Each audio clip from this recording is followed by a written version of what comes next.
पृथ्वी का यह नियम काम नहीं आया। 22,000 मील की रफ्तार से पृथ्वी की तरफ बढ़ रहा उल्कापिंड जैसे ही पृथ्वी के गुरुत्वाकर्षण बल के संपर्क में आया तो उसकी रफ्तार 70,000 मील प्रति घंटे की हो गई थी। इस रफ्तार के साथ जब उस उल्कापिंड ने पृथ्वी के वायुमंडल में प्रवेश किया तो तेज घर्षण के कारण वह एक विशालकाय आग के गोले में तब्दील हो गया था।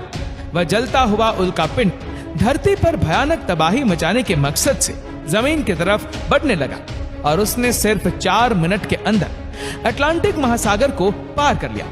अटलांटिक महासागर पार करने के बाद वो उल्कापिंड मैक्सिको की खाड़ी के पास धरती से जा टकराया, जिसकी वजह से धरती पर सब कुछ बदल गया।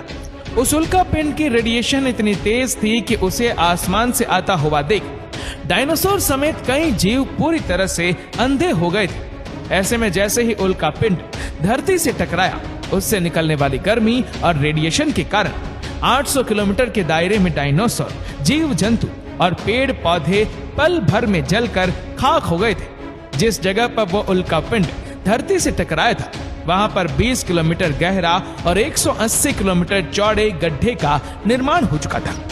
उस विस्फोट से बने गड्ढे की धूल, मिट्टी और पत्थर हवा में कई किलोमीटर ऊपर आसमान में चले गए और पृथ्वी के चारों तरफ एक भयानक बादल का निर्माण हो गया था। उल्कापिंड के विस्फोट और उससे निकलने वाली रेडिएशन की वजह से 800 किलोमीटर के दायरे में आने वाले सभी जीव जंतु और डायनासोर की प्रजातियां पूरी तरह से नष्ट हो चुकी थी।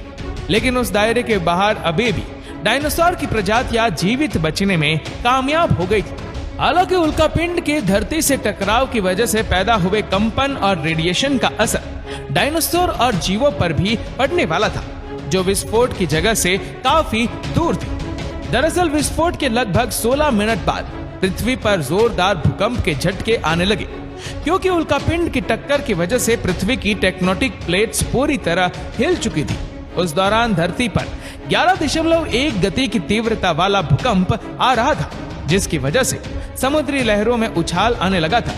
जमीन पूरी तरह से कांपने लगी और परिणाम स्वरूप पृथ्वी के कई इलाके जलमग्न हो गए। समुद्री तूफान की वजह से आसपास रहने वाले कई स्थलीय जीव पल भर में खत्म हो गए थे। लेकिन ये तो प्रलय की सिर्फ शुरुआत ही थी। डायनासोर्स की उड़ने वाली प्रजातियां और विस्फोट वाली जगह से दूर डायनासोर जिंदा तो थे, लेकिन वह भूकंप के झटकों और विभिन्न परिवर्तनों को महसूस कर पा रहे थे।